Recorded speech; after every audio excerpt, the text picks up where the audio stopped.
6 tahun aku mengabdi, namun hanya dianggap sampah oleh suamiku dan keluarganya. Bahkan putriku sendiri mulai membenciku dan memilih wanita itu menjadi ibu barunya. Cukup sudah air mata ini. Kini, saatnya aku kembali menjadi diriku yang sebenarnya. Sang jenius telah bangun.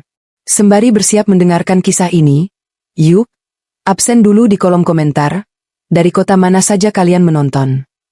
Jangan lupa dukung channel ini dengan like dan subscribe ya, supaya kami makin semangat mempersembahkan cerita yang lebih menarik lagi. Aroma bumbu rendang yang menyengat seolah sudah menjadi parfum alamiku selama 6 tahun terakhir. Peluh membasahi dahi, menetes pelan melewati pelipis hingga jatuh ke kerah dasterku yang sudah pudar warnanya. Di luar sana, di ruang tamu yang berbatasan langsung dengan ruang tengah, suara gelak tawa terdengar begitu renyah.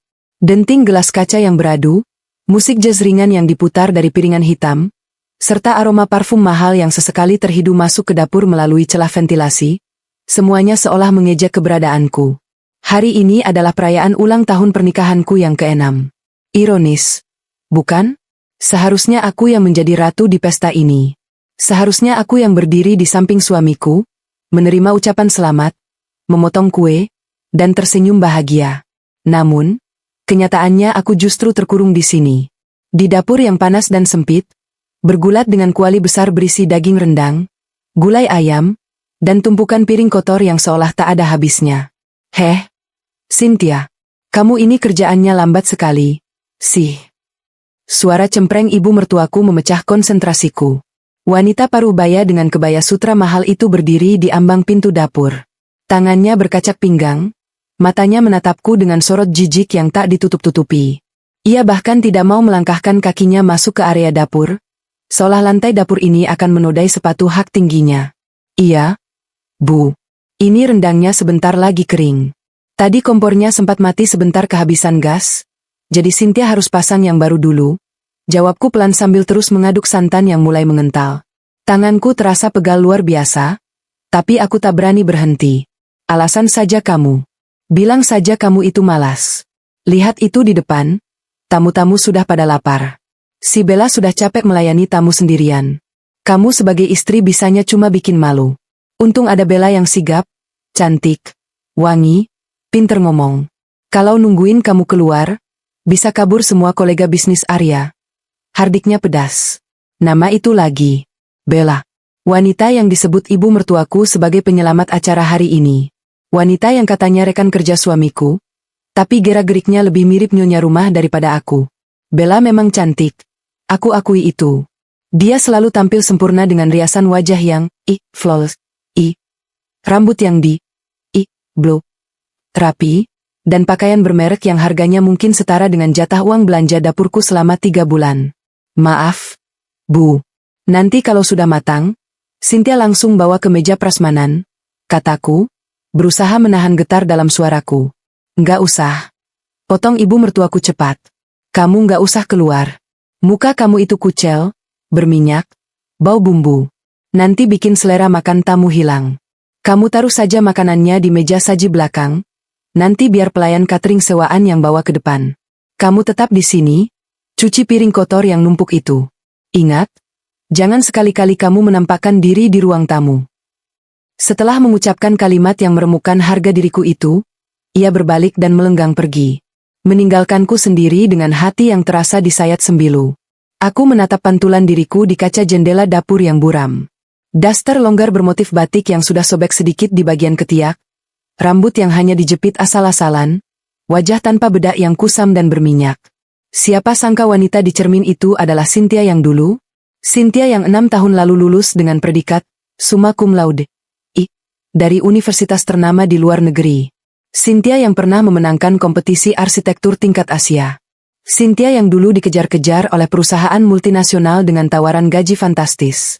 Aku melepaskan semuanya. Aku melepaskan karirku, impianku, masa depanku, demi menikah dengan Arya. Demi menjadi istri yang berbakti seperti yang diinginkan Arya dan ibunya. Menjadi ibu rumah tangga itu pekerjaan mulia, Sin. Aku mau anak-anak kita nanti dididik langsung oleh ibunya, bukan pembantu. Gajiku lebih dari cukup untuk menghidupi kita, begitu kata Arya dulu saat melamarku. Dan bodohnya, aku percaya. Aku percaya bahwa cinta saja cukup. Aku percaya bahwa pengorbanan akan dihargai. Tapi nyatanya, pengorbananku justru menjadi senjata makan tuan. Karena aku tidak bekerja, aku tidak punya penghasilan sendiri. Aku bergantung sepenuhnya pada Arya. Dan itu membuat posisiku lemah. Sangat lemah. Aku mengangkat kuali besar itu dengan sisa tenaga yang ada, memindahkan rendang ke wadah saji. Setelah itu, sesuai perintah ibu mertuaku, aku tidak berani melangkah ke ruang tamu. Aku hanya mengintip dari celah pintu yang sedikit terbuka. Pemandangan di sana membuat dadaku sesak, seolah pasokan oksigen di paru-paruku dicabut paksa. Di tengah ruangan, di bawah lampu gantung kristal yang berkilauan, Arya berdiri gagah dengan setelan jas mahalnya. Di sampingnya, berdiri Bella dengan gaun merah marun yang memeluk tubuh rampingnya dengan sempurna. Mereka tertawa bersama, menyalami tamu-tamu penting. Tangan Arya sesekali menyentuh punggung Bella, sebuah gestur yang terlihat begitu alami, begitu intim. Wah, selamat ya Pak Arya. Pestanya meriah sekali. Istrinya cantik banget, pinter lagi menjamu tamu. Ujar salah satu tamu pria bertubuh tambun sambil menyalami Arya, lalu mengangguk sopan ke arah Bella. Aku menahan napas, menunggu Arya mengoreksi ucapan tamu itu. Menunggu Arya bilang, "Oh, ini bukan istri saya, ini rekan kerja saya. Istri saya ada di belakang." Tapi Arya hanya tersenyum lebar. "Terima kasih, Pak. Terima kasih sudah datang." Dia tidak menyangkalnya. Dia membiarkan orang lain mengira Bella adalah istrinya. Air mataku jatuh tanpa bisa kutahan lagi. Rasanya sakit sekali. Lebih sakit daripada saat tanganku tak sengaja terkena cipratan minyak panas tadi. Aku mundur perlahan, menutup pintu dapur rapat-rapat, lalu merosot duduk di lantai yang dingin. Disinilah tempatku. Bukan di samping suamiku, bukan di bawah lampu kristal, melainkan di lantai dapur yang dingin di antara tumpukan piring kotor. Tiba-tiba pintu dapur terbuka kasar. Arya masuk dengan wajah tegang.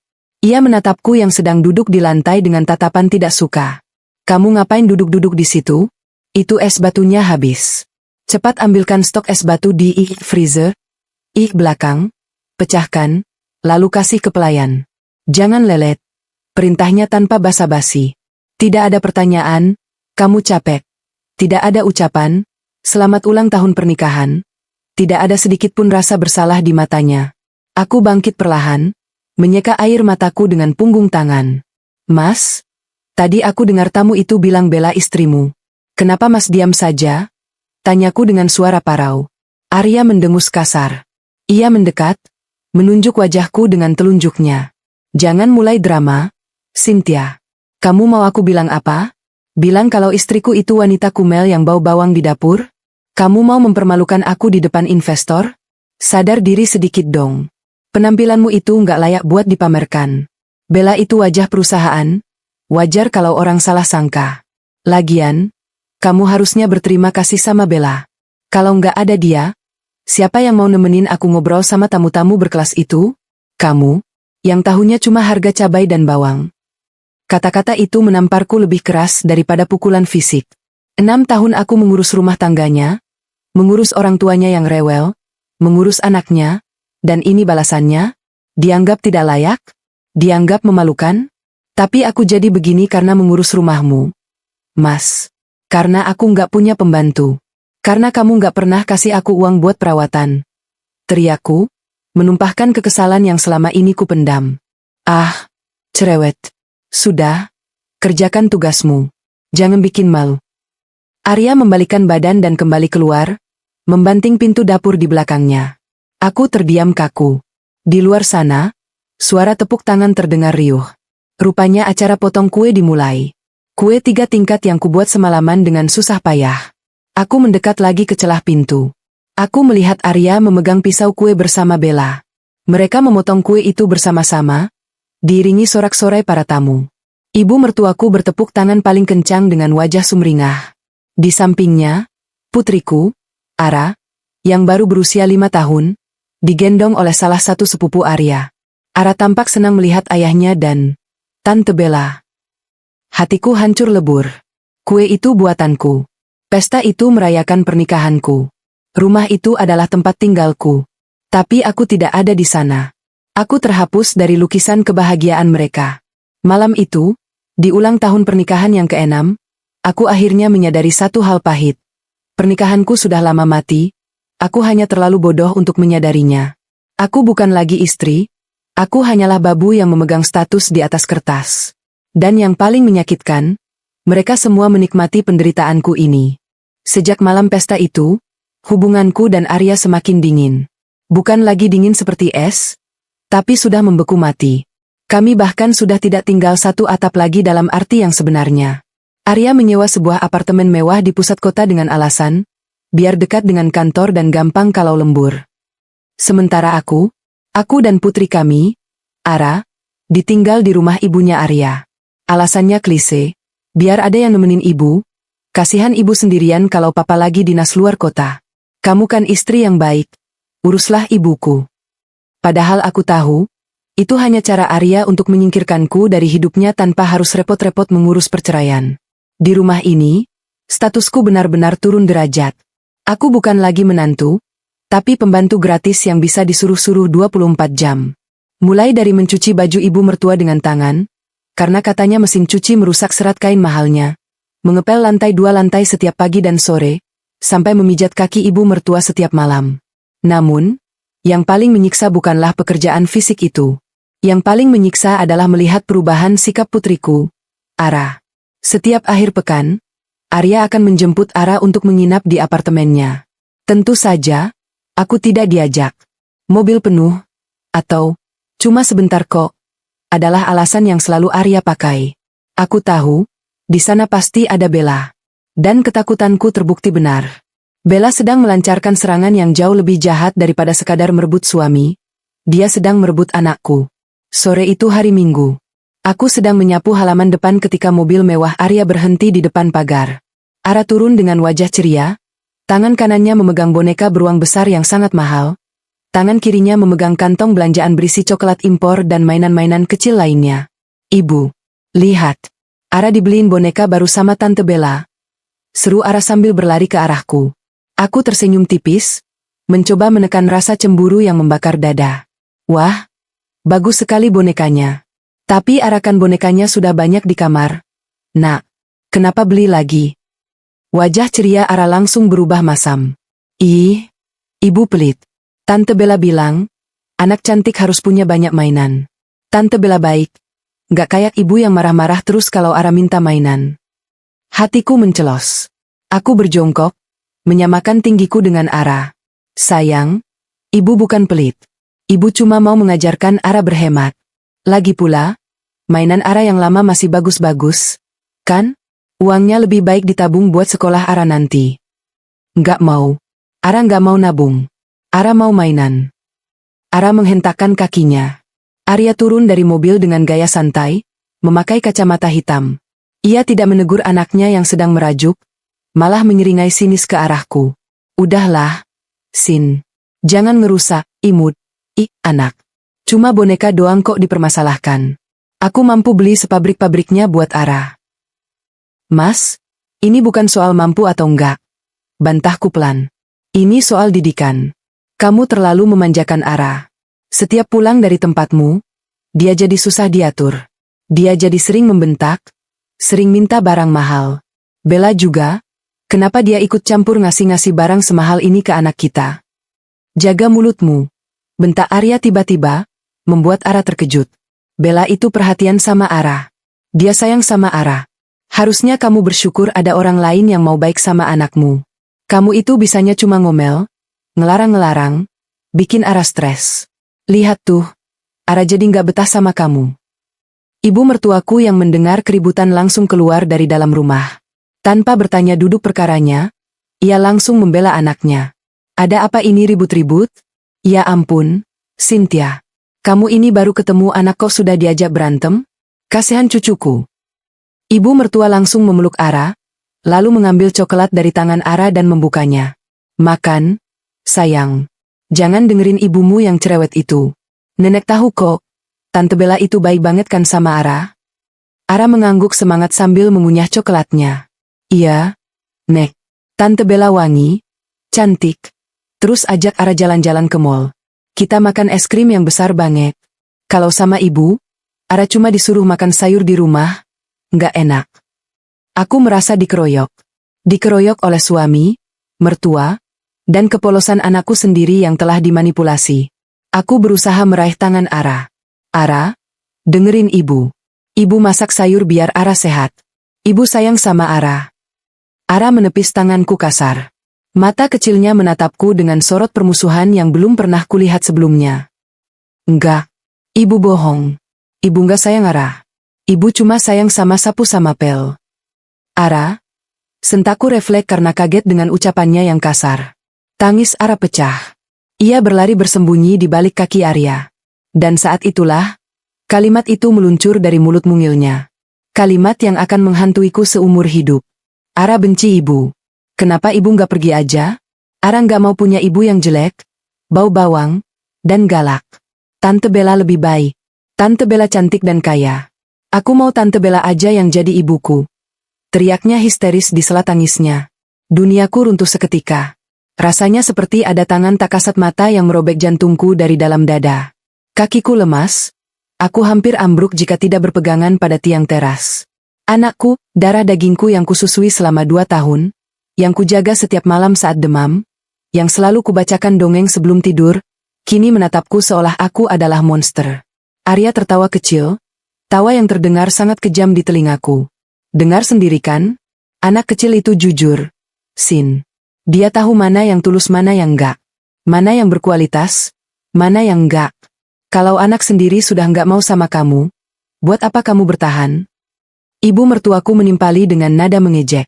Makanya, ngaca. Jadi perempuan itu harus pinter ngerawat diri dan nyenengin suasana.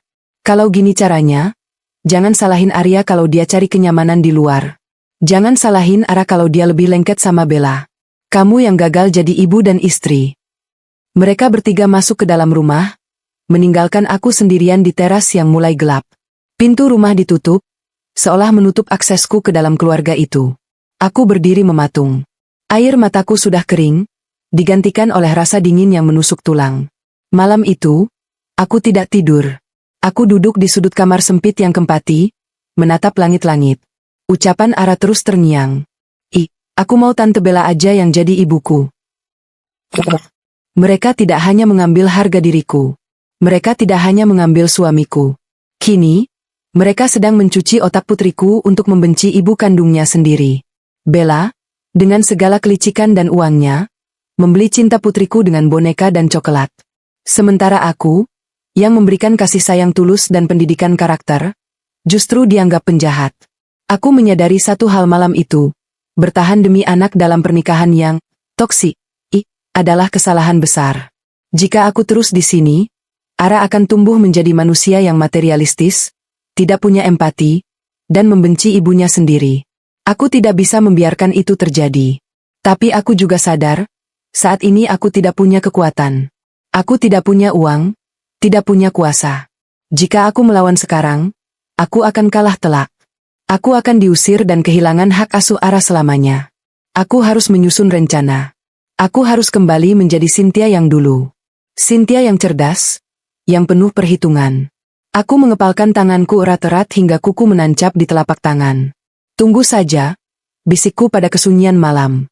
Kalian boleh tertawa sekarang. Tapi demi Tuhan, aku akan mengambil kembali anakku dan membuat kalian menyesal pernah merendahkanku. 2 minggu setelah insiden boneka itu, suasana di rumah mertua makin mencekam. Arya semakin terang-terangan menunjukkan ketidaksukaannya padaku, bahkan di depan pelayan yang sesekali datang membersihkan taman. Hari ini, keluarga besar Arya mengadakan acara syukuran kenaikan jabatan salah satu sepupunya. Tentu saja, sebagai menantu yang berbakti, aku diwajibkan hadir, bukan sebagai tamu kehormatan, melainkan sebagai seksi sibuk di dapur dan penerima tamu. Sejak pagi buta, aku sudah berkutat di dapur, menyiapkan berbagai hidangan tradisional yang diminta ibu mertua. Tidak ada catering kali ini. Biar hemat, kan ada kamu. Begitu alasannya. Punggungku rasanya mau patah, tanganku keriput karena terlalu lama terendam air cucian piring. Namun, aku tetap diam. Aku mengerjakan semuanya dengan rapi, berharap setidaknya hari ini tidak ada drama. Siang harinya, tamu-tamu mulai berdatangan. Mobil-mobil mewah berjajar di halaman depan. Aku hanya sempat mandi kilat dan berganti pakaian dengan gamis sederhana yang sudah lama ku beli. Tidak ada waktu untuk berdandan, apalagi menata rambut. Aku hanya mengikatnya asal-asalan dengan jepit rambut plastik. Saat aku keluar membawa nampan berisi es buah, mataku menangkap sosok Bella yang baru saja turun dari mobil sport merah milik Arya. Ia mengenakan dress, selutut berwarna pink, yang elegan, senada dengan tas tangan bermerek yang ditentengnya. Di belakangnya, Arya mengekor sambil membawakan bingkisan besar yang dibungkus kertas kado emas. "Wah, Bella, cantik sekali kamu hari ini," seru Tante Rina, adik ibu mertuaku, menyambut mereka dengan pelukan hangat. "Halo, Tante. Ini ada sedikit oleh-oleh buat Tante sama Om. Kebetulan kemarin aku baru pulang dari Singapura," ucap Bella dengan suara manja yang dibuat-buat, sambil menyerahkan bingkisan itu. Tante Rina berbinar-binar menerimanya. "Aduh, repot-repot amat. Makasih ya, Bel. Kamu memang calon mantu idaman banget." Maksud Tante, rekan kerja yang baik." Aku menunduk, pura-pura tidak mendengar sindiran itu. Aku meletakkan nampan es buah di meja prasmanan, lalu beringsut mundur, berniat kembali ke dapur. Tapi sialnya, ibu mertuaku memanggilku dengan suara lantang. "Sinta, sini kamu." Jantungku berdegup kencang. Aku melangkah pelan mendekati kerumunan keluarga besar yang sedang berkumpul di ruang tengah. Semua mata tertuju padaku. Tatapan mereka bermacam-macam. Ada yang kasihan, ada yang jijik, ada pula yang mengejek. "Iya, Bu?" tanyaku pelan. Ibu mertua menunjuk sebuah bungkusan koran di atas meja, tepat di sebelah tumpukan kado-kado mewah dari Bella dan tamu lainnya. "Itu apa?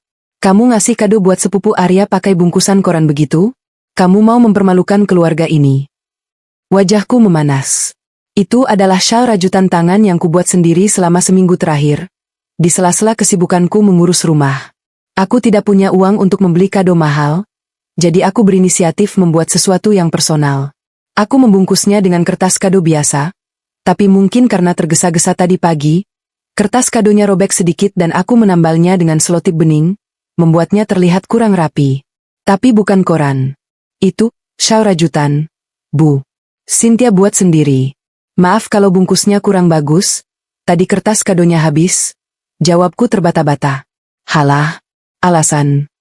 Ibu mertua menyambar bungkusan itu dengan kasar, merobeknya di depan semua orang.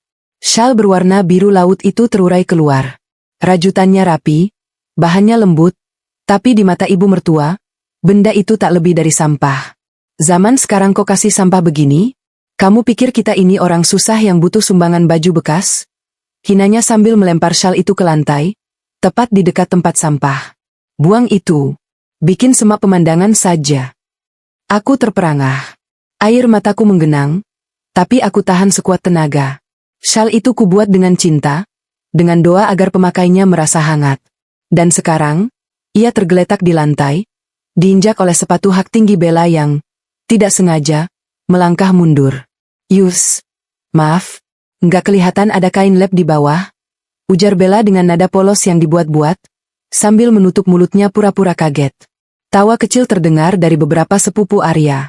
Mereka menertawakanku. Menertawakan kehinaanku. Belum cukup sampai di situ, tiba-tiba Bella menepuk dahinya. "Oh iya, Tante. Hampir lupa.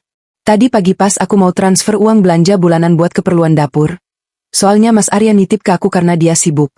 Kok saldonya kurang ya? Padahal Mas Arya bilang sudah transfer 10 juta kemarin. Jangan-jangan." Semua mata kini menatapku curiga. "Maksud kamu apa, Bel?" tanya ibu mertua tajam. Enggak bermaksud nuduh sih, Tan.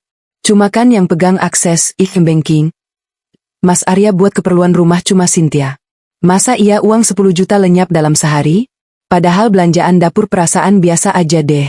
Tadi aku lihat di dapur cuma ada ayam sama sayur asem." Darahku mendidih. Aku tidak pernah memegang akses Arya. Semua uang belanja diberikan Arya secara tunai, itu pun dijatah pas-pasan setiap hari. Aku nggak pernah ambil uang Arya. Mas Arya sendiri yang kasih uang tunai ke aku setiap pagi, cuma 100.000 buat belanja seharian. Bantahku tegas, suaraku mulai meninggi. "Halah, maling mana ada yang ngaku?" seru Tante Rina sinis. Pantas saja kamu gak pernah beli baju bagus. Ternyata uangnya kamu tabung buat kabur ya. Arya yang sejak tadi diam, tiba-tiba maju. Wajahnya merah pada menahan amarah, atau mungkin malu karena, aib, rumah tangganya dibuka. Tanpa bertanya, tanpa klarifikasi, tangan kekarnya melayang. Plak. Tamparan keras mendarat di pipi kiriku. Panas. Perih. Sakitnya bukan main, tapi lebih sakit lagi rasanya di hati. Suamiku, ayah dari anakku, menamparku di depan umum demi membela selingkuhannya yang jelas-jelas memfitnahku. Dasar wanita tak tahu diuntung. Bentak Arya, telunjuknya menuding tepat di depan hidungku. Sudah dikasih tumpangan hidup, dikasih makan, masih berani nyolong uang suami? Mulai sekarang, kamu gak usah pegang uang sepeser pun. Biar ibu yang atur semua belanjaan. Tugasmu cuma masak dan bersih-bersih. Aku memegangi pipiku yang berdenyut nyeri. Mataku menatap Arya, lalu beralih ke Bella yang tersenyum penuh kemenangan di balik punggung Arya. Aku melihat seringai licik di bibirnya. Dia menang. Dia berhasil membuatku terlihat seperti sampah di mata semua orang. Aku tidak menangis kali ini. Air mataku sudah habis. Rasa sakit itu perlahan berubah menjadi sesuatu yang lain. Sesuatu yang dingin, keras, dan tajam. Kebencian. Baik, Mas. Ucapku pelan, namun penuh penekanan. Ingat hari ini baik-baik. Ingat tamparanmu ini. Aku berbalik, meninggalkan kerumunan manusia-manusia berhati iblis itu. Aku berjalan tegak, meski kakiku gemetar. Aku masuk ke kamar, mengunci pintu, dan menatap cermin. Di sana, aku melihat pantulan wanita menyedihkan dengan pipi merah bekas tamparan. Tapi di balik mata yang sembab itu, ada api yang mulai menyala. Api yang akan membakar habis semua kepalsuan ini. Malam itu, di kamar sempit yang pengap, aku duduk bersila di atas kasur tipis. Di luar, pesta masih berlangsung meriah. Suara musik dangdut koplo terdengar sayup-sayup, diiringi gelak tawa mereka yang sedang berpesta pora di atas penderitaanku. Tapi aku sudah tidak peduli. Aku membuka lemari pakaianku, mencari sesuatu di bagian paling bawah, tertimbun di bawah tumpukan baju-baju bekas Ara. Sebuah tas laptop tua berwarna hitam yang sudah berdebu. Tas yang sudah 7 tahun tidak pernah kusentuh. Dengan tangan gemetar, aku mengeluarkan laptop lamaku. Baterainya pasti sudah mati total. Aku mencari kabel charger, mencolokkannya ke stop kontak, dan menekan tombol power. Layar berkedip, menampilkan logo loading yang lambat. Sambil menunggu, aku mengambil sebuah buku catatan kecil dari laci meja rias. Buku harian yang selama ini menjadi saksi bisu penderitaanku. Di halaman terakhir, aku menulis sebuah kalimat pendek. Cukup.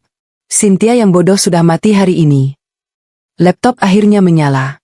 Wallpapernya masih foto wisudaku 7 tahun lalu. Aku tersenyum miris melihat wajahku di foto itu. Begitu muda, begitu penuh harapan, begitu cerdas. Di sampingku, berdiri seorang pria parubaya berkebangsaan asing, Profesor Anderson, mentor sekaligus dosen pembimbingku dulu. Beliau pernah bilang, Cynthia, otakmu adalah anugerah. Jangan sia-siakan untuk hal yang biasa-biasa saja. Aku membuka browseres menghubungkannya dengan hotspot dari ponsel bututku. Koneksinya lambat, tapi cukup untuk membuka email. Kotak masukku penuh dengan ribuan spam. Tapi aku tidak peduli. Aku langsung mengklik tombol, tulis pesan baru. Penerima, james.anderson@globalcorp.com. Subjek, The sleeper is awake. Jariku menari di atas keyboard. Kaku pada awalnya, namun perlahan memori ototku kembali. Kata-kata mengalir deras, menyusun kalimat-kalimat bisnis yang tajam, analisis pasar yang akurat, dan sebuah tawaran kerjasama yang tak mungkin ditolak. Aku melampirkan portofolio lamaku yang tersimpan di drive, serta beberapa analisis singkat mengenai tren pasar saat ini yang sempat kubaca diam-diam lewat koran bekas pembungkus cabai. Keesokan paginya, aku bangun lebih awal dari biasanya. Bukan untuk memasak, tapi untuk mempersiapkan diri. Aku mandi, keramas, dan memakai kemeja putih terbaikku, satu-satunya yang tersisa yang masih layak pakai. Aku meminjam lipstik merah tua milik ibu mertua yang tertinggal di kamar mandi luar. Sedikit pulasan di bibir, dan wajahku langsung berubah. Tegas. Berani. Saat aku keluar kamar, rumah masih sepi. Arya belum pulang dari apartemennya. Ibu mertua masih mendengkur. Aku duduk di meja makan, membuka laptop, dan melakukan video call dengan Profesor Anderson. 1 jam pembicaraan itu mengubah hidupku selamanya. Kontrak kerja dikirim via email. Gaji yang ditawarkan 10 kali lipat dari gaji Arya saat ini. Fasilitas mobil dinas, apartemen mewah, dan tunjangan pendidikan anak. Semua yang kuimpikan untuk Ara, kini ada di depan mata. Aku menandatangani kontrak itu secara digital. Detik itu juga, Cynthia si babu dapur resmi mati. Yang ada kini adalah Cynthia, CEO baru Global Corp cabang Indonesia. Aku menutup laptop dengan senyum puas. Aku mendengar suara langkah kaki berat menuruni tangga. Itu Arya. Dia baru pulang, terlihat kusut dan bau alkohol. Ngapain kamu senyum-senyum sendiri di situ? Sarapan mana? Kok meja masih kosong? Bentaknya saat melihatku duduk santai. Aku menatapnya lurus. Tatapan yang berbeda. Tidak ada lagi ketakutan, tidak ada lagi ketundukan. Masak sendiri, Mas. Tanganmu masih lengkap, kan? Jawabku tenang. Arya terbelalak kaget. Apa kamu bilang? Berani kamu jawab suami. Aku berdiri, melipat tangan di dada. Mulai hari ini, aku berhenti jadi babumu. Aku berhenti jadi samsak tinjumu. Dan satu lagi. Aku mengambil selembar kertas HVS dari dalam map yang sudah kusiapkan di samping laptop. Ini surat gugatan cerai. Aku sudah tanda tangan. Kamu tinggal tanda tangan, lalu kita ketemu di pengadilan. Aku melempar kertas itu ke meja di hadapannya. Kertas itu mendarat tepat di samping kunci mobil mewahnya yang kreditnya macet bulan lalu. Arya tertawa meremehkan, mengambil kertas itu dan melambai-lambaikannya di udara. Cerai? Kamu mau cerai? Hahaha. Cynthia, kamu mau makan apa kalau cerai dari aku? Makan batu? Kamu pikir hidup di luar sana gampang buat janda pengangguran kayak kamu? Itu urusanku. Jawabku dingin. Yang jelas, aku lebih baik makan batu daripada makan hati hidup sama laki-laki benalu kayak kamu. Kurang ajar. Arya hendak menamparku lagi. Tapi kali ini, aku menangkap pergelangan tangannya. Cengkeramanku kuat. Mataku menatap tajam ke dalam matanya yang mulai terlihat gentar. Jangan pernah sentuh aku lagi, Arya. Atau kamu akan menyesal seumur hidupmu. Aku menghempaskan tangannya, lalu berjalan kembali ke kamar untuk mengambil tasku. Aku hanya membawa laptop dan baju yang kupakai. Sisanya tinggalkan. Biarlah barang-barang rongsokan itu membusuk bersama kenangan pahit di rumah neraka ini. Saat aku melangkah keluar dari pintu depan, matahari pagi bersinar terik, menyambutku. Aku menghirup udara bebas dalam-dalam. Rasanya manis. Sangat manis. Tunggu aku, Ara, bisikku pada angin. Ibu akan menjemputmu. Bukan sebagai ibu yang lemah, tapi sebagai ibu yang bisa membeli dunia untukmu. Langkah kakiku terasa ringan, namun dadaku bergemuruh kencang saat gerbang besi rumah mewah itu tertutup di belakangku. Bunyi klik otomatis dari kunci gerbang seolah menjadi simbol pemutus antara masa laluku yang kelam dengan masa depan yang masih abu-abu, namun bebas. Aku tidak menoleh lagi. Pantang bagi seorang Cynthia untuk menoleh pada muntahan yang sudah ia buang. Matahari pagi Jakarta terasa menyengat kulit. Tapi bagiku, ini adalah kehangatan yang sudah lama hilang. Selama 6 tahun, aku terkurung di dalam penjara emas, yang dingin, di mana AC selalu dinyalakan dengan suhu terendah demi kenyamanan Bella dan ibu mertua, sementara aku harus mengenakan daster tipis dan menggigil di dapur. Aku merogoh saku celana jeans lamaku, satu-satunya celana layak yang kutemukan di tumpukan paling bawah lemari. Ponselku bergetar. Sebuah notifikasi masuk dari aplikasi taksi online. Mobil jemputan sudah dekat. Sambil menunggu di pinggir trotoar, bayangan kejadian 10 menit yang lalu kembali berputar di kepalaku seperti kaset rusak. Wajah Arya yang merah padam, tawa mengejek ibu mertua, dan tatapan kosong mereka saat aku melempar map hijau itu. Ah, surat cerai itu. Mereka pikir itu hanya kertas gertakan. Mereka tidak tahu bahwa di balik tanda tangan yang Arya bubuhkan dengan angkuh tanpa membaca isinya, tersembunyi sebuah bom waktu. Aku tersenyum tipis. Sebagai mantan auditor keuangan terbaik, aku tahu betul bagaimana menyusun klausal perjanjian. Arya, dengan kesombongannya, menandatangani persetujuan pembagian harta Gonogini yang adil, menurut versinya. Dia pikir dia akan mendapatkan rumah dan mobil, sementara aku tidak dapat apa-apa. Tapi dia lupa membaca poin kecil di halaman 15, paragraf ketiga. Poin yang menyatakan bahwa seluruh hutang piutang yang timbul selama pernikahan menjadi tanggung jawab pihak suami sepenuhnya jika terbukti adanya perselingkuhan, dan hak asuh anak akan jatuh ke tangan ibu jika pihak ayah terbukti lalai secara finansial atau moral. Dan bukti perselingkuhan itu sudah tersimpan rapi di cloud storage-ku. Foto-foto liburan mereka, bukti transfer bulanan ke rekening Bella, hingga rekaman CCTV ruang tamu yang diam-diam kuakses lewat ponsel bekas Arya yang dulu pernah ia buang.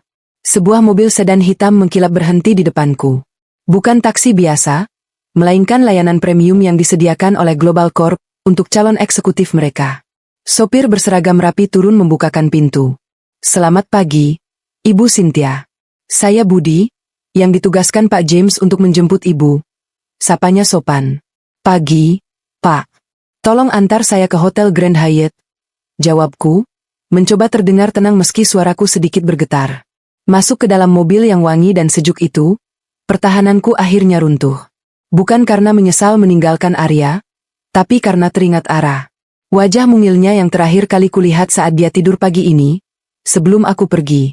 Aku bahkan tidak sempat menciumnya karena takut dia terbangun dan berteriak memanggil Bella. Maafkan Ibu, Ara, bisikku sambil menutup wajah dengan kedua telapak tangan. Air mata yang sejak tadi kutahan akhirnya tumpah ruah. Ibu janji, Nak, ini cuma sementara. Ibu harus kuat supaya bisa bawa kamu pulang. Perjalanan menuju hotel terasa seperti mimpi. Aku melihat gedung-gedung pencakar langit Jakarta yang menjulang, seolah menyambut kembalinya sang penakluk. Dulu, aku adalah salah satu orang yang sibuk berlalu lalang di gedung-gedung itu, memimpin rapat, memecahkan masalah keuangan perusahaan raksasa. 6 tahun aku tertidur, menjadi upik abu yang dihina. Kini, raksasa itu telah bangun. Sesampainya di suite hotel, aku langsung menuju kamar mandi. Aku menyalakan shower dengan air hangat, membiarkan air membasahi tubuhku, melunturkan bau bawang dan keringat yang seolah sudah menjadi kulit keduaku. Aku menggosok tubuhku keras-keras dengan sabun beraroma lavender mahal yang disediakan hotel, seakan ingin mengikis jejak sentuhan Arya, jejak penghinaan mertuaku, dan jejak kemiskinan yang mereka paksakan padaku. Setelah segar dan mengenakan jubah mandi putih yang lembut, aku duduk di meja kerja yang menghadap ke jendela besar. Pemandangan bundaran HI terlihat jelas dari sini. Aku membuka laptopku, menyambungkannya ke wifi hotel yang super cepat. Hal pertama yang kulakukan bukan mengecek pekerjaan, tapi menghubungi pengacara yang direkomendasikan oleh Profesor Anderson. Namanya Pak Haris, pengacara spesialis perceraian dan sengketa bisnis yang dikenal sebagai hiu pengadilan. Wajah pria parubaya dengan kacamata tebal muncul di layar laptop. Selamat siang, Bu Cynthia. Saya sudah pelajari draft gugatan yang Ibu kirimkan semalam, beserta bukti-bukti digitalnya. Suara Pak Haris terdengar berat dan berwibawa. Bagaimana menurut Bapak? Tanyaku. Pak Haris tersenyum miring, sebuah senyum yang membuat lawan bicaranya merinding. Brilian. Ibu benar-benar jenius. Menyelipkan klausul pelimpahan hutang pribadi dalam perjanjian prasidang yang ditandatangani tanpa paksaan, itu langkah skakmat. Suami Ibu, maaf, Pak Arya, pasti tidak membacanya karena terlalu meremehkan Ibu. Dia memang tidak pernah membaca apapun yang saya berikan, Pak. Dia pikir saya terlalu bodoh untuk mengerti hukum. Jawabku dingin. Baik. Dengan tanda tangan ini, secara hukum dia sudah menyetujui bahwa semua cicilan mobil mewahnya, tagihan kartu kredit yang dipakai selingkuhannya, dan hutang bank yang dia ambil untuk gaya hidup, adalah tanggung jawab dia pribadi. Aset bersama seperti rumah yang ditempati mertua Ibu, karena sertifikatnya masih atas nama developer dan dibayar saat menikah, akan masuk hitungan harta gono gini yang harus dibagi dua. Artinya, jika dia tidak bisa membayar separuh nilai rumah itu secara tunai kepada Ibu, rumah itu harus dijual. Aku tersenyum puas. Rumah itu adalah kebanggaan ibu mertuaku. Jika rumah itu harus dijual, ia akan mendapat serangan jantung. Lakukan sesuai prosedur, Pak. Buat mereka sadar bahwa mereka sedang bermain api. Tapi untuk hak asuh anak. Suaraku melemah. Saya belum punya tempat tinggal tetap untuk membawa Ara sekarang. Saya butuh waktu untuk mapan. Tenang saja, Bu. Proses sidang mediasi baru akan dimulai bulan depan. Dalam waktu sebulan, dengan posisi baru Ibu di Global Corp, Ibu akan punya bukti finansial yang lebih dari cukup untuk memenangkan hak asuh. Saran saya, biarkan dulu anak ibu di sana. Biarkan Pak Arya merasakan betapa repotnya mengurus anak tanpa istri yang dia jadikan pembantu. Kata-kata Pak Haris menohok, tapi benar. Selama ini Arya tidak pernah tahu repotnya mengurus Ara. Dia tahunya Ara sudah wangi, sudah kenyang, sudah rapi. Biar dia rasakan sendiri bagaimana rasanya menghadapi tantrum anak kecil tanpa bantuanku. Biar Bella merasakan bahwa menjadi ibu sambung, itu tidak seindah konten media sosial. Baik, Pak. Kita jalankan rencananya. Oh ya, satu lagi. Tolong pastikan surat panggilan sidang dikirim ke kantor Arya tepat saat jam makan siang, saat dia sedang bersama rekan-rekannya. Pak Haris tertawa kecil. Kejam. Saya suka. Baik, Bu Cynthia. Selamat beristirahat. Kumpulkan energi, karena perang yang sesungguhnya baru akan dimulai. Layar laptop mati. Aku bersandar di kursi empuk itu, menatap langit-langit. Hening. Tidak ada teriakan, Cynthia, ambilkan minum. Tidak ada tangisan Ara yang merajuk, tidak ada sindiran mertua. Keheningan ini terasa asing, namun menenangkan. Malam itu, aku memesan makan malam layanan kamar. Steagu. Tingkat kematangan, diumrar. Dengan segelas jus jeruk segar. Makanan yang selama 6 tahun hanya bisa kulihat di majalah bekas. Saat suapan pertama masuk ke mulutku, rasanya begitu lezat hingga aku ingin menangis lagi. Aku makan perlahan, menikmati setiap kunyahan. Di kepalaku, aku mulai menyusun strategi untuk pekerjaan baruku besok. Besok, aku bukan lagi Cynthia si janda buangan. Besok, aku adalah CEO baru yang akan mengguncang Jakarta. Dan Arya? Dia hanyalah kerikil kecil yang sebentar lagi akan tergilas roda nasib yang ia putar sendiri. Saat aku hendak tidur, ponselku berbunyi. Sebuah pesan singkat dari nomor tak dikenal, tapi aku tahu itu nomor Arya, karena aku sudah menghapus kontaknya tadi pagi. Pulang sekarang. Ibu sakit kepala gara-gara kamu pergi. Siapa yang mau mijitin kaki ibu? Jangan kekanak-kanakan, Cynthia. Kalau kamu pulang malam ini, aku maafkan kelakuanmu tadi pagi. Aku membaca pesan itu dengan tatapan datar. Tidak ada kemarahan lagi, hanya rasa kasihan. Kasihan pada betapa menyedihkannya ketergantungan mereka padaku. Dengan tenang, aku mengetik balasan singkat. Hubungi pengacaraku. Dan suruh Bella memijat kaki ibumu. Bukankah dia menantu idaman? Lalu, aku memblokir nomor itu. Aku menarik selimut tebal nan hangat, memejamkan mata, dan untuk pertama kalinya dalam 6 tahun, aku tidur dengan nyenyak tanpa mimpi buruk. 3 bulan berlalu seperti kedipan mata. Waktu terasa berjalan begitu cepat ketika kau sibuk membangun kembali kerajaan yang sempat runtuh. Pagi ini, aku berdiri di depan cermin setinggi langit-langit di penthouse, baruku di kawasan Kuningan. Wanita yang menatap balik dari cermin itu nyaris tak bisa dikenali sebagai Cynthia yang dulu. Rambutku yang dulu kusam dan bercabang kini sudah dipotong model, bob. Asimetris yang tajam, berwarna hitam berkilau yang membingkai wajahku dengan tegas. Kulitku yang dulu kusam dan berminyak karena asap dapur, kini cerah dan terawat berkat perawatan rutin di klinik kecantikan terbaik setiap akhir pekan. Aku mengenakan setelan blazer putih gading rancangan desainer lokal ternama, dipadukan dengan celana bahan high waist yang menonjolkan kakiku yang jenjang. Sepatu hak tinggi stiletto warna nude menyempurnakan penampilanku. Tidak ada lagi daster batik sobek. Tidak ada lagi bau bawang. Yang ada hanya aroma parfum Chanel yang elegan dan aura kekuasaan yang menguar kuat. Selamat pagi, Bu Cynthia. Mobil sudah siap di lobi. Suara asisten pribadiku, Dinda, terdengar lewat intercom. Terima kasih, Din. Saya turun 5 menit lagi, jawabku sambil memasang anting berlian kecil di telinga. Hari ini adalah hari yang penting. Hari ini adalah hari di mana SC Corp, anak perusahaan Global Corp yang kini kupimpin, akan mengakuisisi beberapa proyek properti macet yang, secara kebetulan, dikerjakan oleh perusahaan tempat Arya bekerja. Tentu saja, ini bukan kebetulan murni. Ini adalah hasil dari analisis data yang kulakukan selama 2 bulan terakhir. Perusahaan Arya sedang sekarat, dan mereka butuh suntikan dana segar. Aku mengambil tabletku, memeriksa laporan terbaru dari detektif swasta yang kusewa untuk mengawasi keluarga bahagia, mantan suamiku. Foto pertama, Arya terlihat kurus dan berantakan. Kemejanya kusut, Wajahnya dipenuhi rambut halus yang tidak dicukur. Dia sedang bertengkar hebat dengan Bella di parkiran kantor. Foto kedua, rumah mertuaku yang tampak kotor. Rumput di halaman tumbuh liar setinggi lutut. Rupanya, tanpa aku, tidak ada yang mau membersihkan taman, dan mereka terlalu pelit, atau tidak punya uang, untuk menyewa tukang kebun. Foto ketiga, ini yang membuat hatiku nyeri. Ara, putriku sedang duduk sendirian di teras rumah, memeluk boneka beruang kumal yang dulu dibelikan Bella. Wajahnya cemberut, rambutnya acak-acakan. Di foto lain, terlihat Bella sedang membentak Ara sambil menunjuk-nunjuk tumpukan mainan yang berserakan.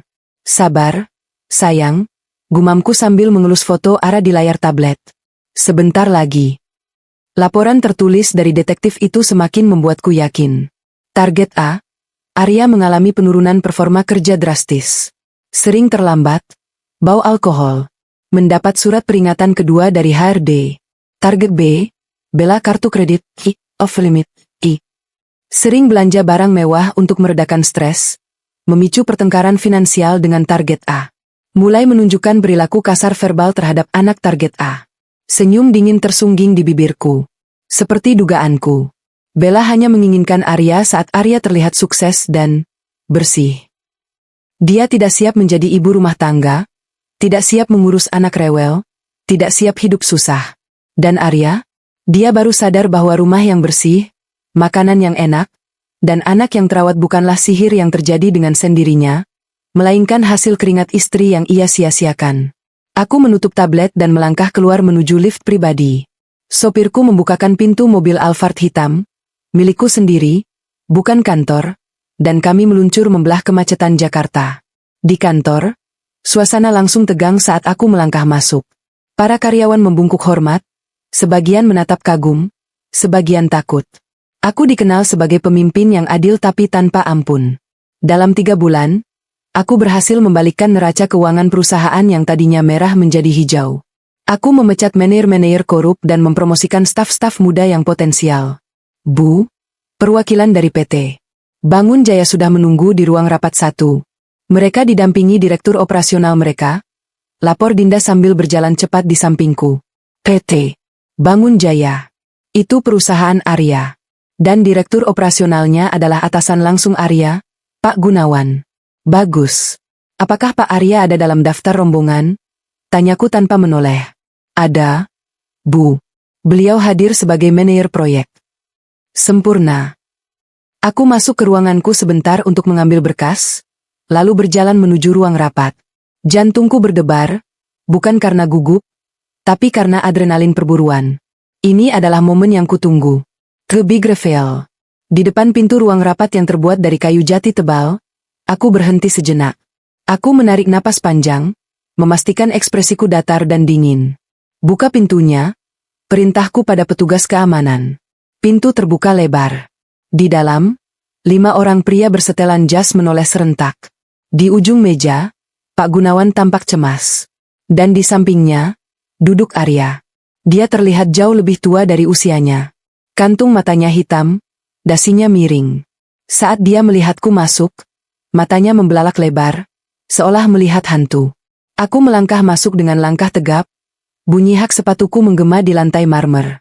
Tak, tak, tak. Setiap langkah adalah ketukan palu hakim bagi nasib mereka. Selamat pagi, bapak-bapak sekalian. Maaf membuat kalian menunggu. Sapaku dengan suara bariton yang tenang namun mengintimidasi.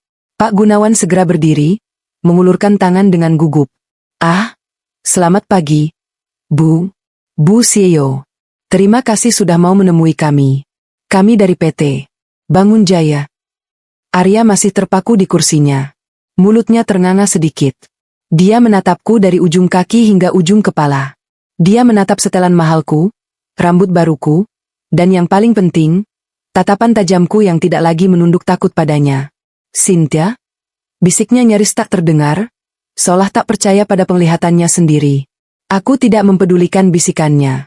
Aku menyalami Pak Gunawan singkat, lalu duduk di kursi utama di ujung meja, berhadapan langsung dengan mereka. Silakan duduk, kataku sambil membuka map di depanku. Saya sudah membaca proposal pengajuan dana darurat kalian. Jujur saja, angkanya cukup menyedihkan. Proyek apartemen di Cikarang mangkrak, sengketa lahan di Bogor, dan aliran kas yang minus selama 2 kuartal berturut-turut. Arya masih menatapku, wajahnya pucat pasi. Dia seperti orang linglung. Mungkin di kepalanya sedang terjadi perang batin, mencoba mencocokkan sosok wanita berkuasa di depannya dengan sosok istri kumal yang dulu dia bentak-bentak di dapur. Maaf, Bu. Pak Gunawan menyela dengan keringat dingin di pelipisnya. Kami yakin bisa memutarbalikkan keadaan jika SC Corp bersedia menyuntikkan dana. Tim kami sangat solid. Manajer proyek kami, Pak Arya, sangat berpengalaman. Aku tertawa kecil. Tawa yang kering dan menusuk. Aku menatap Arya tepat di matanya. Oh, ya? Pak Arya berpengalaman? Tanyaku dengan nada sarkasme yang kental. Saya dengar reputasi Pak Arya belakangan ini sedang menurun. Banyak keluhan dari vendor, laporan keuangan proyek yang tidak transparan, dan masalah pribadi yang dibawa ke kantor. Arya tersentak. Dia akhirnya sadar ini bukan mimpi. Cynthia, kau bagaimana bisa? Bu Cynthia, koreksiku tajam. Di ruangan ini, saya adalah CEO SC Corp, investor potensial yang bisa menyelamatkan atau menghancurkan karir Anda, Pak Arya. Panggil saya Bu Cynthia. Suasana ruangan menjadi hening mencekam. Pak Gunawan menatap Arya dan aku bergantian dengan bingung, lalu sadar akan ketegangan di antara kami. Kalian saling kenal? Tanya Pak Gunawan ragu-ragu. Aku tersenyum miring, mencondongkan tubuh ke depan. Sangat kenal, Pak Gunawan. Pak Arya ini adalah mantan suami saya. Pria yang 3 bulan lalu menceraikan saya karena menganggap saya hanya beban, wanita bodoh yang bisanya cuma di dapur, dan lebih memilih selingkuhannya yang katanya lebih selevel. Wajah Pak Gunawan berubah horor. Rekan-rekan Arya yang lain menunduk, tidak berani menatapku. Arya tampak seperti ingin menghilang di telan bumi. Tangannya gemetar di atas meja. Cynthia, tolong, ini profesional. Cicit Arya dengan suara serak. Profesional? Aku membanting map ke meja, membuat semua orang terlonjak. Kamu bicara soal profesionalisme padaku? Di mana profesionalisme kamu saat kamu menggunakan uang bonus proyek untuk membelikan tas, Hermes, buat selingkuhanmu sementara vendor belum dibayar? Di mana profesionalisme kamu saat data perusahaan bocor karena kamu lalai? Aku melemparkan beberapa lembar foto dan dokumen fotokopi ke hadapan Pak Gunawan. Itu adalah bukti-bukti penyelewengan dana kecil-kecilan yang dilakukan Arya dan Bella untuk gaya hidup mereka. Bukan jumlah besar, tapi cukup untuk merusak kepercayaan. Pak Gunawan, kataku beralih pada bos Arya. Saya tertarik mengakuisisi proyek kalian. Tapi saya punya satu syarat mutlak. Apa itu, Bu? Tanya Pak Gunawan terbata. Aku menunjuk Arya dengan pulpen mahalku. Saya tidak mau bekerja sama dengan tim yang dipimpin oleh orang yang tidak punya integritas moral dan finansial. Jika Anda ingin tanda tangan saya di cek pencairan dana ini, bersihkan tim Anda. Sekarang. Pak Gunawan mengerti seketika. Dia menoleh ke arah Arya dengan tatapan murka. Arya, kemasi barang-barangmu. Kita bicara di kantor pusat nanti. Kau dinonaktifkan dari proyek ini. Tapi, Pak, Bapak nggak bisa gitu dong. Ini istri maksud saya mantan istri saya sengaja mau balas dendam. Arya berdiri, panik. Duduk atau saya panggil security. Bentak Pak Gunawan. Arya terduduk lemas. Matanya menatapku dengan campuran rasa benci dan permohonan. Tapi aku tidak bergeming. Hati nuraniku sudah kututup rapat untuk laki-laki ini. Rapat selesai, kataku sambil berdiri, merapikan blazerku. Silakan kirimkan proposal revisi dengan struktur manajemen baru minggu depan. Dan Pak Arya. Aku berhenti di samping kursinya, membungkuk sedikit untuk berbisik di telinganya. Ini baru permulaan, Mas. Tunggu sampai pengadilan memutuskan hak asuh Ara dan pembagian harta gono gini. Nikmati waktu tidurmu selagi bisa, karena sebentar lagi kamu akan tidur di jalanan. Aku berjalan keluar ruangan dengan kepala tegak, meninggalkan Arya yang hancur di kursinya. Di balik pintu, aku menarik napas panjang. Balas dendam memang manis, tapi tujuanku belum tercapai sepenuhnya. Aku belum mendapatkan Ara kembali. Namun, melihat kehancuran di mata Arya tadi, aku tahu waktunya sudah dekat. Bella akan segera meninggalkannya begitu tahu Arya dipecat dan bangkrut. Dan saat itulah, aku akan datang sebagai pahlawan bagi putriku. Berita pemecatan Arya menyebar lebih cepat daripada api yang membakar hutan kering.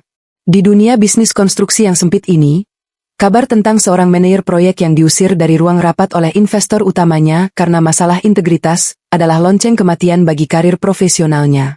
Tidak ada perusahaan bona fide yang mau mempekerjakan orang bermasalah. Aku duduk di kursi kerjaku yang nyaman di lantai 45, memutar cangkir teh chamomile hangat. Di layar tabletku, laporan dari orang kepercayaanku terus mengalir masuk.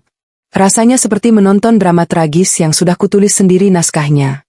Arya pulang ke apartemen sewaannya hari itu juga dengan membawa kardus berisi barang-barang pribadinya. Wajahnya kusut, dasinya sudah hilang entah kemana. Namun, drama yang sesungguhnya baru dimulai saat ia membuka pintu apartemen. Bella menyambutnya bukan dengan pelukan hangat atau pertanyaan, "Bagaimana harimu?" melainkan dengan tagihan kartu kredit yang meledak. "Mas, ini orang Bang nelpon terus. Katanya limit kartu kredit kamu, over limit. Pas aku mau gesek buat beli tas baru di Plaza Indonesia tadi. Kamu gimana sih? Katanya bonus proyek cair minggu ini? Malu tahu, Mas." Dilihatin spega.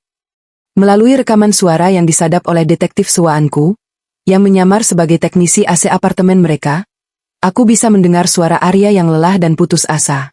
"Diam kamu, Bel. Bonus apanya? Aku dipecat. Proyek batal. Cynthia, mantan istriku itu ternyata CEO investor baru. Dia memblokir semua aksesku." Hening sejenak. Lalu suara lengkingan Bella memecah udara. "Apa? Dipecat? Kamu bercanda ya? Terus gimana bayar apartemen ini? Gimana cicilan mobil Alphard kamu? Gimana uang bulananku?" "Ya kita hemat dululah. Kamu jual dulu tas-tas. Brandy. Kamu itu buat nafas sebulan 2 bulan ini," bentak Arya. "Enak aja. Ini investasiku." "Nggak mau. Kamu yang laki-laki, kamu yang cari duit dong. Masa kalah sama mantan istrimu yang bau bawang itu?" Perdebatan itu berakhir dengan bantingan pintu. Kehancuran finansial mereka terjadi secara beruntun seperti kartu domino. Minggu pertama setelah pemecatan, bank mulai menyita mobil mewah Arya karena cicilan menunggak 3 bulan. Rupanya selama ini Arya gali lubang tutup lubang menggunakan uang kantor yang sekarang diaudit habis-habisan. Apartemen mewah itu juga harus dikosongkan karena Arya tidak sanggup membayar perpanjangan sewa. Mereka terpaksa pindah kembali ke rumah orang tua Arya. Rumah yang kondisinya sekarang menyedihkan. Tanpa aku yang merawat, rumah itu kotor, berdebu, dan suram. Rumput ilalang di halaman sudah setinggi pinggang. Cat tembok mengelupas. Aku membayangkan bagaimana Bella, sang bidadari wangi, harus tinggal di rumah tanpa AC, karena rusak dan tak ada uang servis, tidur di kasur yang spraynya jarang diganti, dan berbagi kamar mandi dengan mertua yang rewel. Benar saja. Konflik meledak di hari ketiga mereka tinggal bersama. Ibu mertuaku, yang terbiasa dilayani Bak Ratu olehku, mulai menuntut Bella melakukan pekerjaan rumah tangga. "Bella, itu piring kotor numpuk di wastafel. Kamu jangan cuma main HP terus dong. Cynthia dulu jam segini sudah ngepel, nyuci, masak 3 macam lauk."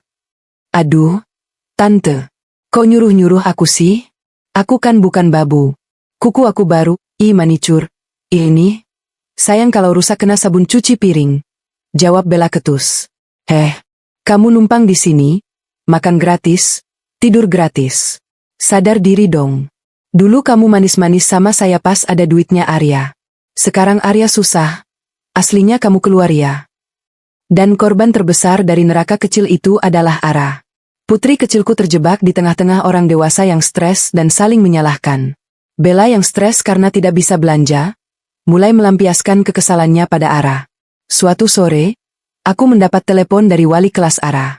Jantungku mencelos. "Halo, Bu Cynthia? Maaf mengganggu. Ini Ibu Guru Rini." Ara menangis terus di sekolah. "Bu, dia tidak mau pulang. Katanya takut." "Takut kenapa, Bu?" Tanyaku panik, langsung menyambar kunci mobil. Dia bilang, Tante Bella sering memukul tangannya kalau dia minta makan atau minta ditemani main. Tadi saya lihat ada lebam biru di lengan atasnya. Darahku mendidih. Rasanya pandanganku gelap seketika. "Saya ke sana sekarang. Tahan Ara di sekolah, Bu. Jangan biarkan siapapun menjemputnya selain saya." Aku memacu mobilku membelah jalanan Jakarta. Setan di kepalaku berteriak untuk menghabisi Bella saat itu juga. Berani-beraninya dia menyentuh anakku. Wanita yang katanya, ibu idaman, itu ternyata monster. Sesampainya di sekolah, aku berlari menuju ruang guru. Di sana, di pojok ruangan, Ara duduk meringkuk memeluk tas sekolahnya. Wajahnya sembab, matanya bengkak. Saat melihatku, dia tidak langsung berlari memeluk. Dia justru menunduk takut, seolah dia yang bersalah. Panggilku lembut, berlutut di hadapannya. Ara mendongak pelan. Ibu. Cicitnya. Ibu jangan marah ya sama Ara. Ara nakal. Ara minta mainan terus, makanya Tante Bella marah. Hatiku hancur berkeping-keping. Enggak. Sayang. Ara enggak nakal. Ara anak baik. Siapa yang bilang Ara nakal? Tante Bella. Nenek juga bilang Ara bikin pusing. Tangisnya pecah lagi. Aku langsung mendekap tubuh mungil itu erat-erat. Aku merasakan tulang rusuknya yang menonjol. Anakku kurus. Apa mereka tidak memberinya makan dengan benar? Kita pulang. Nak. Kita pulang sama ibu. Ayah bilang ibu jahat. Ibu ninggalin Ara. Aku menangkup wajahnya, menatap mata bulat yang mirip mataku itu. Ibu tidak pernah meninggalkan Ara. Ibu pergi sebentar untuk membangun istana buat Ara. Supaya Ara nggak perlu sedih lagi. Sekarang istananya sudah jadi. Ara mau ikut ibu. Ara mengangguk ragu. Aku menggendongnya. Saat aku hendak keluar gerbang sekolah, mobil butut milik ayah mertuaku, satu-satunya kendaraan yang tersisa, berhenti mendadak. Bella turun dengan wajah garang, disusul Arya yang terlihat kacau. Mau bawa kemana anak itu? Teriak Bella, mencoba menarik tangan Ara dari gendonganku. Ara menjerit ketakutan dan membenamkan wajahnya di leherku. Lepaskan tangan kotor kamu dari anakku. Bentakku. Suaraku menggelegar, membuat satpam sekolah dan beberapa orang tua murid menoleh. Ara harus pulang. Siapa yang mau nyuci piring di rumah kalau nggak ada dia? Seru Bella keceplosan. Hening. Semua orang menatap Bella ngeri. Nyuci piring? Ulangku dengan nada rendah yang mematikan. Kamu menyuruh anak 5 tahun mencuci piring. Arya tampak pucat. Dia mencoba menengahi.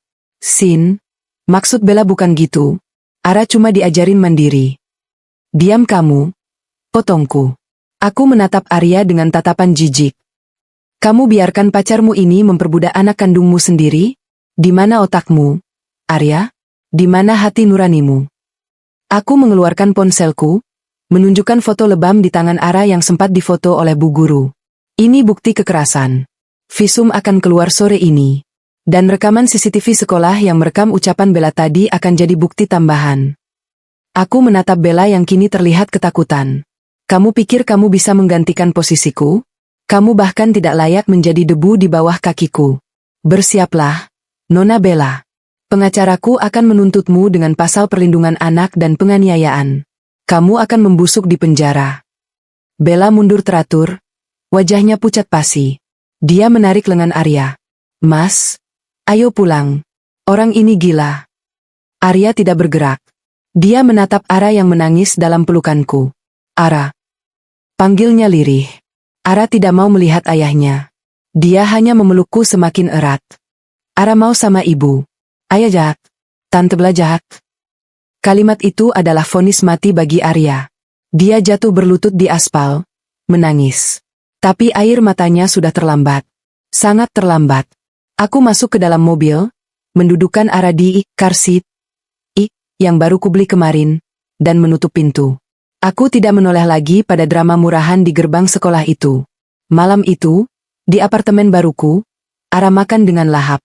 Aku memasakkan sup krim jagung kesukaannya. Dia makan 2 mangkuk penuh. Setelah kenyang, dia tertidur di pangkuanku sambil memegang jariku erat-erat. Takut aku hilang lagi. Aku mengelus rambutnya yang mulai panjang. Tidur yang nyenyak. Nak, tidak ada lagi yang akan menyakitimu. Tidak ada lagi Tante Bella. Tidak ada lagi nenek yang galak. Hanya ada kita. Ponselku berbunyi. Pesan dari Pak Haris, pengacaraku. Bu Cynthia, surat panggilan sidang hak asuh sudah diterima pihak lawan. Dengan bukti visum dan kesaksian guru hari ini, kemenangan kita sudah 100%. Hak asuh penuh akan jatuh ke tangan ibu tanpa syarat. Dan soal aset, Bank setuju melelang rumah mertua ibu minggu depan untuk menutupi hutang Pak Arya yang dialihkan. Aku tersenyum puas. Runtuh sudah istana pasir mereka. Sekarang, giliran mereka merasakan hidup di jalanan, seperti yang dulu mereka sumpahkan padaku. 3 bulan kemudian, hidupku sudah kembali normal, bahkan jauh lebih baik dari sebelumnya. Ara sudah pindah ke sekolah internasional yang lebih kondusif. Dia kembali menjadi anak yang ceria, sopan, dan penyayang. Trauma akibat perlakuan Bella perlahan sembuh berkat terapi rutin psikolog anak yang kusewa. Setiap pagi, kami sarapan bersama, bercerita tentang mimpi semalam, lalu aku mengantarnya ke sekolah dengan mobilku sendiri sebelum berangkat ke kantor. Sore itu, sepulang kerja, aku mengajak Ara mampir ke sebuah restoran keluarga favorit kami untuk merayakan nilai matematikanya yang dapat 100. Kami sedang tertawa membahas film kartun terbaru ketika seorang pelayan datang dengan wajah ragu. "Maaf, Bu Cynthia, ada yang ingin bertemu di luar," katanya keluarga ibu. Tapi penampilannya agak. Pelayan itu tidak melanjutkan kalimatnya, terlihat tidak enak hati. Aku mengerutkan kening. Siapa? Seorang bapak tua, ibu tua, dan laki-laki muda. Mereka memaksa masuk tapi kami tahan karena, maaf, mereka terlihat seperti pengemis.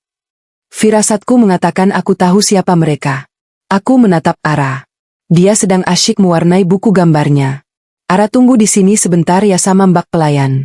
Ibu mau ketemu teman sebentar di depan. Ujarku lembut. Ara mengangguk tanpa curiga. Oke, Ibu. Jangan lama-lama ya. Aku berjalan keluar restoran menuju area parkir. Di sana, di dekat pos satpam, berdiri 3 sosok yang sangat kukenal.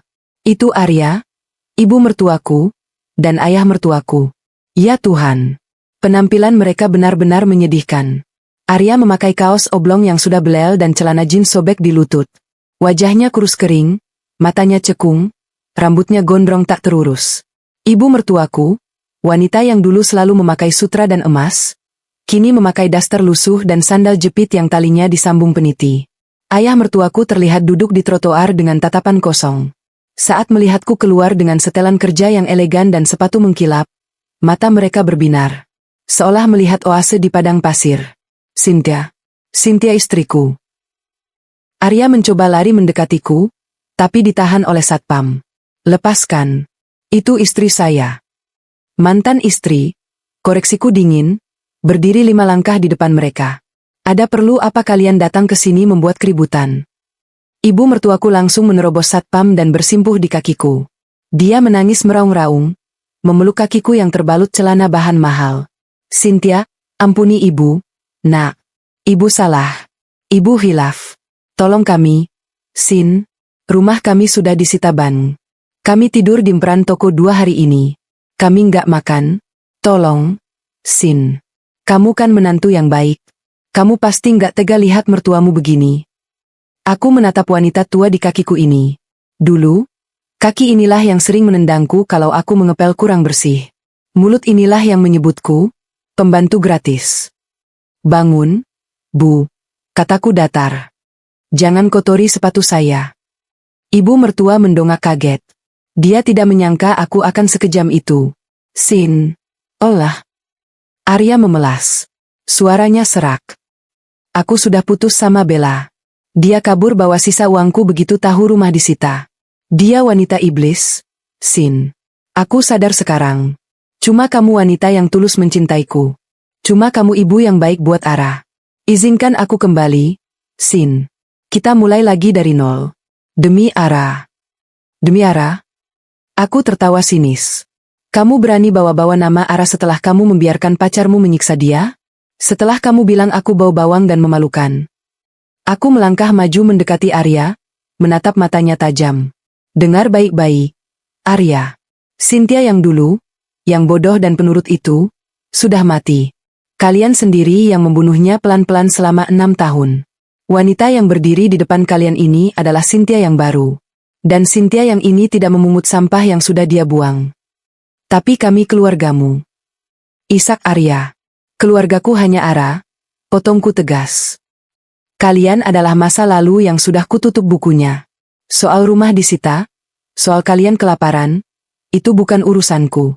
Itu hasil panen dari apa yang kalian tanam. Ingat saat aku makan sisa kalian di dapur? Ingat saat aku tidak diberi uang obat? Tuhan itu adil. Mas. Sangat adil. Aku membuka dompetku, mengambil 3 lembar uang 100.000. Aku melemparkannya ke tanah, tepat di depan kaki Arya. Ini sedekah terakhir dariku. Anggap saja bayaran untuk jasa kalian pernah menampungku, meski perlakuannya lebih buruk dari hewan. Ambil uang ini, beli makan, dan jangan pernah muncul lagi di hadapanku atau Ara. Kalau kalian berani mendekati sekolah Ara atau kantor saya lagi, saya akan pastikan kalian membusuk di penjara atas tuduhan penganiayaan anak yang berkasnya masih saya pegang. Arya menatap uang di tanah itu dengan gemetar. Harga dirinya hancur lebur. Dia ingin menolak, tapi perutnya yang lapar memaksanya memungut uang itu dengan tangan gemetar. Pemandangan yang menyedihkan sekaligus memuaskan. Ibu mertua masih menangis, tapi tidak berani lagi memegang kakiku. Pergilah, usirku. Aku membalikan badan, berjalan kembali masuk ke restoran yang hangat dan terang. Aku tidak menoleh lagi. Di belakangku, aku mendengar suara tangisan penyesalan yang terlambat. Tangisan orang-orang yang menyia-nyiakan berlian demi batu kali, dan kini menyadari bahwa batu kali itu pun sudah hilang ditelan arus. Di dalam restoran, Ara menyambutku dengan senyum lebar. Siapa temannya? Ibu? Tanyanya polos. Aku tersenyum, mencium keningnya sayang. Bukan siapa-siapa, sayang. Cuma orang nyasar yang sudah menemukan jalannya sendiri. Oh, ya udah. Ibu, ayo makan. Es krimnya keburu leleh. Ayo. Kami tertawa bersama, menikmati makan malam yang lezat. Di luar sana, masa laluku mungkin sedang meratapi nasib di pinggir jalan yang dingin. Tapi di sini, di meja ini, masa depanku bersinar terang. Aku, Cynthia, telah kembali. Bukan sebagai istri yang tertindas, tapi sebagai wanita merdeka, ibu yang kuat, dan manusia yang utuh. 6 tahun pernikahan yang hancur itu kini hanyalah sebuah bab lama yang sudah selesai kubaca. Dan sekarang, aku siap menulis bab baru yang jauh lebih indah.